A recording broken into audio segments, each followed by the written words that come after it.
Right, hello, and welcome back to episode 28 of Talking Baldocks with my brother, Matt Baldock, and I'm Neil Baldock, and this is Talking Baldocks, and yeah, each episode is introduced differently. introduced differently because there's been a little bit of a gap. Because obviously I wasn't blessed with your presence on the last one. We had the standing guest, Freddie Baldock.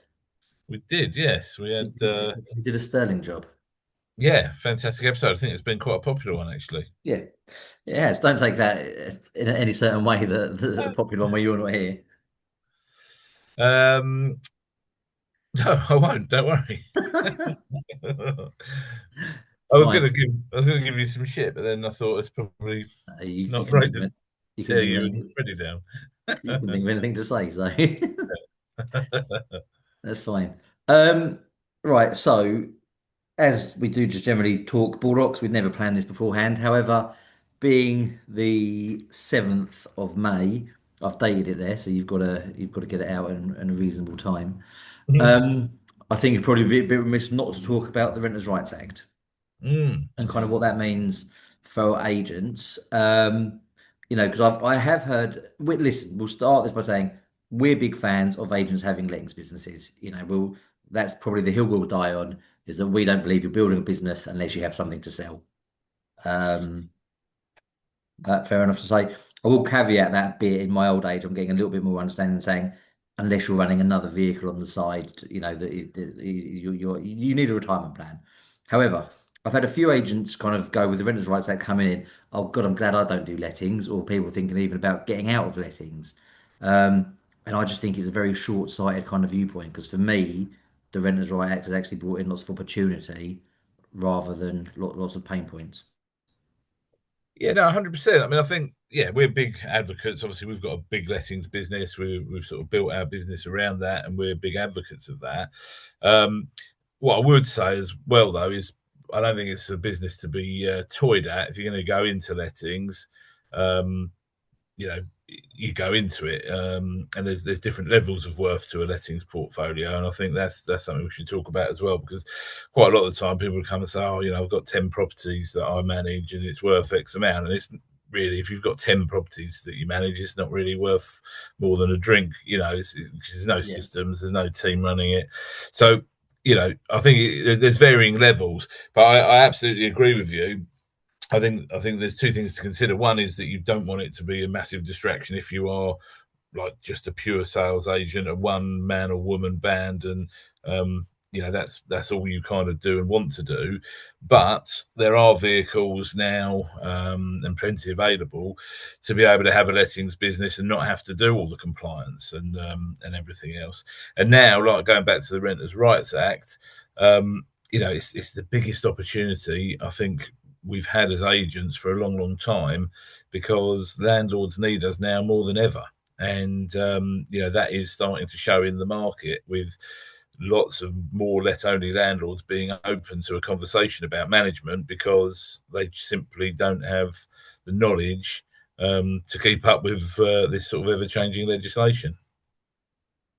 So just quickly, just to go back to something because you said we're a big lettings company, but I just want to make it really clear we didn't just wake up one day and have this lettings company. That's by design, right? Because we always knew we wanted to build something to sell.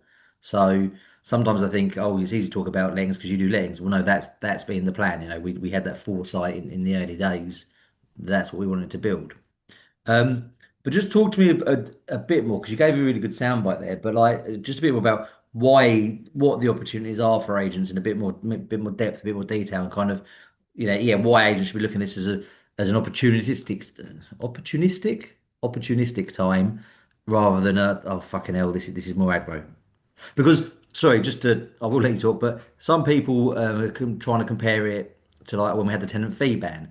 And actually, I don't think the tenant fee ban did necessarily bring loads of opportunities for agents. Apart from it made us realise we had to charge more, think on our toes, and adapt a bit. But me personally, I feel this one brings more obvious opportunities. Mm. Well, yeah, I mean, I think any regulation brings opportunities, and it drives out people that are either not doing it very well or are fed up. So so it increases the amount of acquisition opportunities. But just on a day-to-day basis, in terms of your lettings and management book, it brings opportunities, because essentially running a lettings business now is it's a professional services business. So you should really be likening yourselves to accountants, to solicitors, conveyancers. It is a professional services business. Um, and professional services business charge for their time, they charge for the work that they do, but they're required. So people need those businesses. I mean, look, you, as I always say to landlords, can you go out? Can you file your own accounts? Yes, you can. Can you do your own divorce? Yes, you can. Can you write your own will? Yes, you can. But should you do any of those things? Probably not, because you could fall foul of tax laws, just all general kind of laws and all of those sort of things, and end up in a bit of a sticky mess, or leave if it's related to your will, leave your family in a sticky mess. So um, people can do these things themselves, but they shouldn't. And there's so much legislation now. I think for me, the real opportunity is not in the headline stuff. So, if you go and talk to a lot of landlords, they'll say, "Oh yeah, I know that Section 21's abolished, or I know that fixed terms are now abolished," but they don't know the intricate details. And what I would be doing, or what I do as a letting agent, what I'd advise other people to do, is start getting really granular with the detail of legislation, because the way legislation is written is not plain and straightforward.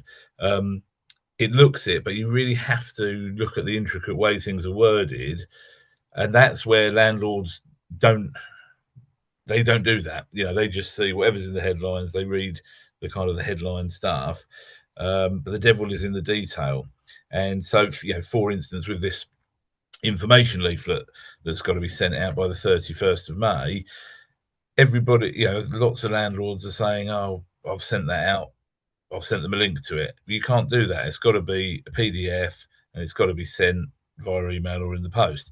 And so those tiny little details are where people really fall foul.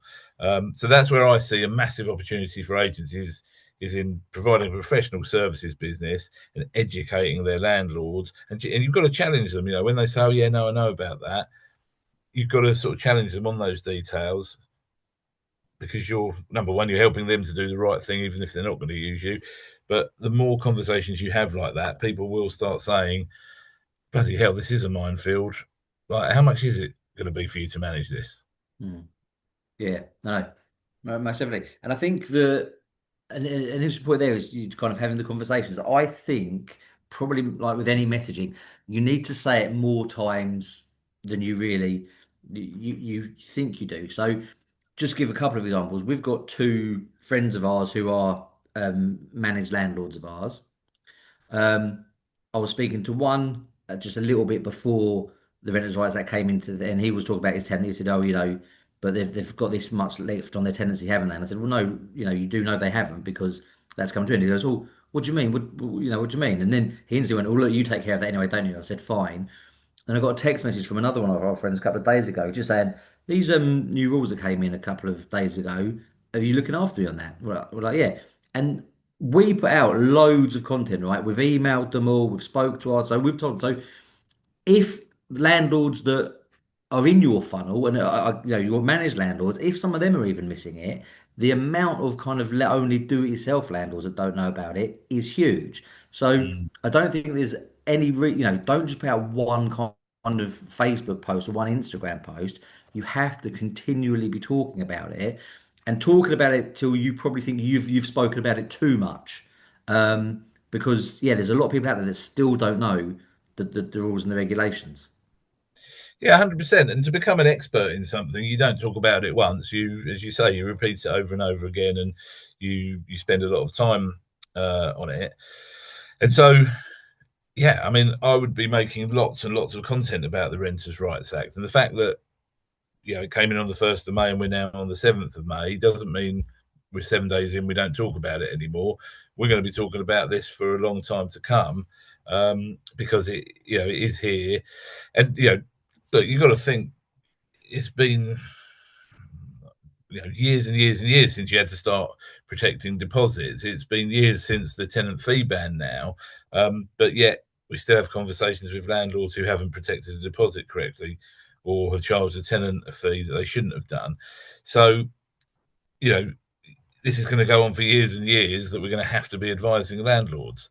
And for me, Yeah. there's just never been a time where we're required more, and we're starting to see that now. You know, we've got a lot of our own clients who have historically been let only, very successful company owners. They might have their own PA or their own team of staff, so they've always let them deal with their rentals. But now they're realizing, you know, and they're also coming to that age where they're like, I want some more free time. I don't want to fall foul of all this stuff. I don't want to be getting a £7,000 fine here, there, and everywhere. Actually, for me now, it's time. Your management fees are worth our investment. Mhm. Yeah, no, most definitely. I think you've got at least a good year's worth of content out of this, and again, content in different ways. So, to give an idea of what we're doing, so we're obviously doing a lot on social media. We're publishing blogs. We've got email marketing going out. We went and spoke at an event the other day, didn't we? So obviously you can put on your own events, and we've done a webinar, of course, but also who else is out there in your town or in your city or your village hosting events? Can you go and speak at somebody else's event? I think that's a good Mm. thing to try and get into as well. Yes, definitely. You want to be positioning yourself as an expert on it, because what will happen is, as you've said, so even some of our own landlords, we've emailed them everything about it. We've run webinars about it, and then we've got people coming back to us and saying, "Oh, are you serving that information leaflet?" Even though we've told them we are. But as you say, people read things from different sources. So if they're getting it from somewhere else, they're just going to see that headline, and then if they see you as talking about it all the time and being that expert in that field, then when they want to know more information about it, they're going to come and ask you that question. Um, so yeah, I think, and one thing I will say, because there's been loads of like talk of like, oh, you shouldn't be scaremongering people, and this kind of stuff, and I agree you shouldn't. And anyone who's attended one of my talks on it will see me right at the very start say there's nothing to panic about as long as you seek professional help. So it's not a scaremongering tactic; it's an education tactic, and you can't scare someone by presenting them the facts. Like No, if they're scared by that, sorry about that, but that's all we're doing is educating people on the facts and what needs to be done and how we can help them to mitigate those risks. yeah, no, that's the point I was actually going to make because the last thing we were at when you were speaking to the room, you actually used that line. You said, "I'm not here to scare you. I'm just here to give you the facts." And that's what people want, right? It's kind of tenuously similar to when you have to tell someone that their buyer's put out of buying their house. You're just telling them the facts, right? You're not there. You're not deliberately trying to upset them. You're just presenting. I always use the doctor's analogy. A doctor doesn't go, oh well, this that. The doctor just tells you what's going on and how they're going to fix it. And exactly that. As an agent, we should be saying these are the facts. You know, if you don't if you don't take care of your body, you're going to get ill. If you don't do these things with your property, you're going to get fined. And the fines are real now, and the fines are big, and they're going to happen. However, this is what I can do to fix that for you, to cure you, basically, to make sure. So as long as you're presenting someone with a solution, and if you're doing it educational, it's like, well, this is actually what you can do to make sure you're safe. But a lot of the time now, there's so much of it that I think you're right. A lot of landlords who are serious about this, I think, they understand their time is worth more than kind of the bit they'll pay a letting agent to look after it for them. It's definitely, yeah, and it comes down to people's appetite for risk. So the risk involved in renting property out has just increased because there's a lot more legislation that you can fall foul of, and a lot more fines available if you do. So if you educate people over that and give them those facts, then they can just make a decision on their appetite for risk, I guess, um, and decide whether they're happy with that risk and they want to keep self-managing, or actually no, that does seem a bit more than I'm willing to spend my time on now. Okay, yeah, let me get you into help. So that's all it's about, really. And landlord education is a fantastic way um, of attracting leads. And also, it's a very high leverage way of attracting leads because once you've done it, if you record it, as we do, our webinars and seminars are recorded, and then we run a Facebook advert for people that couldn't make it to then download it, and so we get their details. So it's just a great way of generating leads and positioning yourself as an expert in the market. Yeah, no, exactly. So just going back to kind of the start we were saying about with agents not wanting to do it, and we'll come on to maybe their fears of it and what solutions are out there. But you mentioned something about levels of value.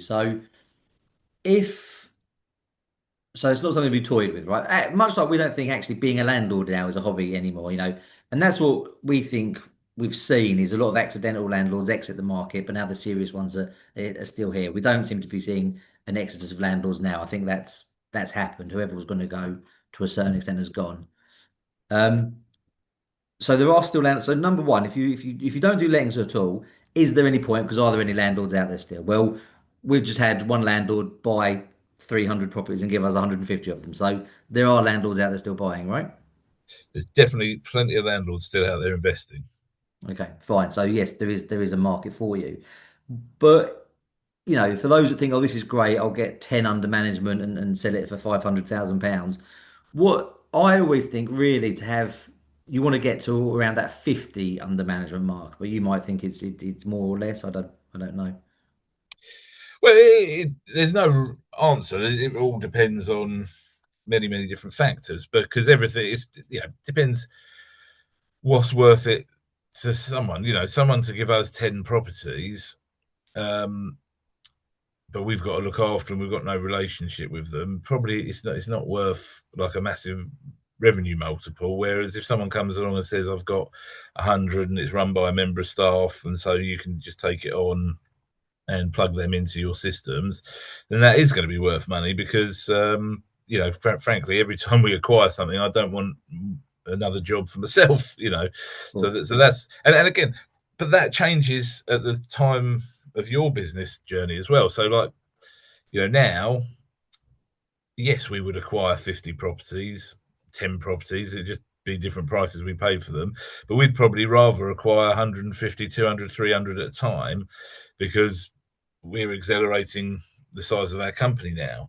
And we'd rather buy something with a team involved in it, because they can fit in with our existing team and all run it together. But if you're just starting out and you get offered 20 managed units, then that'd be a good kickstart for you. So I don't think there's a right or wrong answer. But what I'm saying is the value goes up the more systemized you have that business.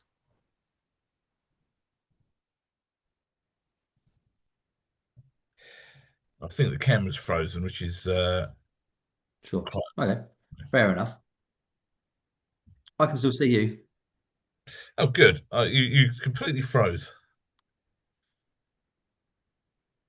No, I've got you. Every now and again you go slow and then really speed up, and it's quite funny. But apart from that, it's okay. We're pushing on. We're on the home. We're on the home. Let's get to it. So agents, the thing. Well, I do like the idea. And again, yes, it's monthly income, but for me, the big thing is your company's worth something at the end. So that's the bit. It's a long game, a lettings business, right? But that's something, that ultimately, if you want to retire, that's what's going to get you there. But let's say well, I don't know anything about the legislation. I don't know. Well, there's two things, right? They can either hire an expert, so hire someone that's better than you, which is the golden rule of hiring anyway. You should always try and get people that are better than you, so you get yourself out of a job, and as more of a business owner. Or obviously, they can give the property management to another company. Yeah, that's right. So there's loads of different ways to do it now, and I think that's what we're saying is like, don't don't toy at it. Don't just do one letting, because it's just not worth it. But if you're going to decide, yeah, I'm going to get into lettings, I'm going to build something of value, then get into it. Go after as many landlords as you can. But like you say, you don't have to run it yourself. You can either employ somebody to do it, depending on how big you want to go. You can outsource the management. You can outsource various different parts of it. You can even outsource just the client accounting now. You can just outsource your maintenance. You can outsource the whole lot, so you only deal with the upfront stuff. And we do that for quite a few agents now, where yeah, they're just a letting agent essentially. So they just find the tenant, advertise the properties, find the tenants, and then hand it over to us, and we handle the whole lot for them until the tenant leaves, and then we give it back to them and say, right, can you relet that? So there's lots of different ways to do it without having to deliver that back office and compliance piece yourself. Yeah, no, of course. And of course, if anybody wants to set up a lettings business and really doesn't know where to start, we're available to go and, we run training courses on that. We can go into their business and obviously help them set up, right? Yeah, definitely. So yeah, so if you're sitting there thinking, I do, I'd like it. I get that I can hire someone, but I don't know how to start. We're happy to, we can parachute into the business, set out the bare bones of it, and explain to them exactly how it happens. We've been doing it for 15 years now. So yeah, I don't know what we're doing. So I think to wrap it up, really, for me, the bottom line is lettings isn't scary. Um, you just have to have the right systems and processes in place, or bring people in that can do that for you, right? Yeah, yeah, 100%. Yeah, because yeah, and again, it's what's your, I guess, what's your risk appetite as a business owner, isn't it? And do you want to invest in it and go large and build a lettings team from scratch and go for it like that, or do you want to sort of ease yourself into it, just bring on the lets and hand it out to a provider who can take care of all of that for you? Um, but ultimately, that is really the way you're going to have a company of value is based on your lettings book. Good stuff. Fine. Okay, mate. Well, as it happens, I've got a lettings valuation to go to shortly. So, Give me a it's call been for some. Give me a call for some advice. yeah, yeah. I'll tell them they need to phone you. So great. All right. Well, listen, good to chat as always. I've been Matt Baldock. He's been, Neil Baldock. and that was Talking Baldocks.